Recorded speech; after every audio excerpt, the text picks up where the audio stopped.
الله أكبر الله أكبر الله أكبر. அதே மாதிரி இந்த சில ஊர்களில் இந்த உதுகையானுடைய கறி அந்த உப்பு கண்டம் போட்டு வைப்பாங்க சார். அப்படி உப்பு கண்டம் போட்டு வைக்கிற மாதிரியான அமைப்பில் அந்த விஷயங்கள்லாம் செய்யலாமா? இல்லைன்னா அந்த உதுகையானுடைய கறி எல்லாத்தையும் உடனடியாக நம்ம கொடுத்துடணுமா? சரி, இப்போதைக்கு தாராளமாக செய்யலாம். உப்பு கண்டம் அப்படிங்கிறதெல்லாம் அந்த காலத்தில் உள்ளது. இப்போ ஃப்ரிட்ஜு வந்த பிறகு இதெல்லாம் வேலையே இல்லை. ஆனால் கிராமங்களில் ஒரு சில இடங்களில் செய்யலாம், வாய்ப்பு இருக்குது. அதிகமாக இல்லை, ஏன்னா ஃப்ரிட்ஜ் வந்துருச்சுல. அந்த காலத்தில் இருக்கிற கறி வீணாகக்கூடாதுங்கிறதுக்கு நடைமுறைப்படுத்தப்பட்ட வழக்கம் தான் அது. என்ன சரி, அது இருக்கட்டும், கூடுமானா கூடும், பிரச்சனை இல்லை. இது ஏன் இந்த கேள்வி வருதுன்னு சொன்னால், நபி ஸல்லல்லாஹு அலைஹி வஸல்லம் அவர்கள் ஒரு ஹதீஸை சொல்லியிருந்தாங்க.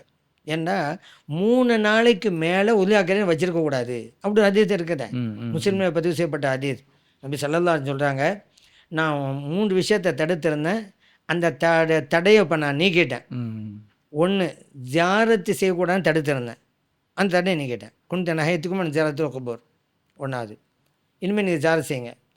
இன்னொன்று, உதுகையா கறியை 3 நாட்களுக்கு மேலே வச்சுருக்கக்கூடாதுன்னு தடுத்திருந்தேன், இப்போ நான் அந்த தடையை நீக்கிட்டேன். விரும்பியவாறு அதை நீங்கள் வச்சுக்கொள்ளலாம், சேமித்து வச்சுக்கொள்ளலாம். 3வது, திராட்சை பழ ரசத்தை ஒரு குறிப்பிட்ட பாத்திரத்தில் தான் நீங்கள் அருந்தணும் அப்படி நான் சொல்லியிருந்தேன். இப்போ அந்த தடையை நீக்கிட்டேன், நீங்கள் எந்த பாத்திரத்திலும் அதை அருந்தி கொள்ளலாம் அப்படின்னாங்க. இது முஸ்லிமாக பதிவு செய்யப்பட்ட ஹதீஸ்.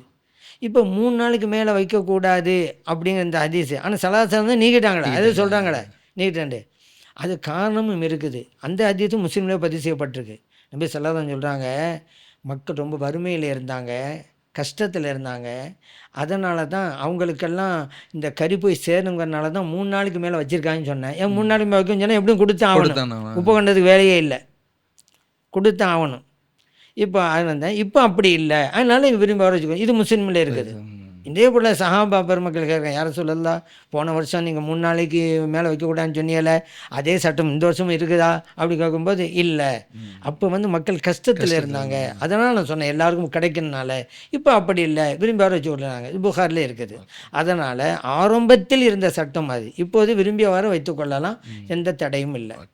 அல்லாஹு அக்பர் அல்லாஹு அக்பர் அல்லாஹு அக்பர்.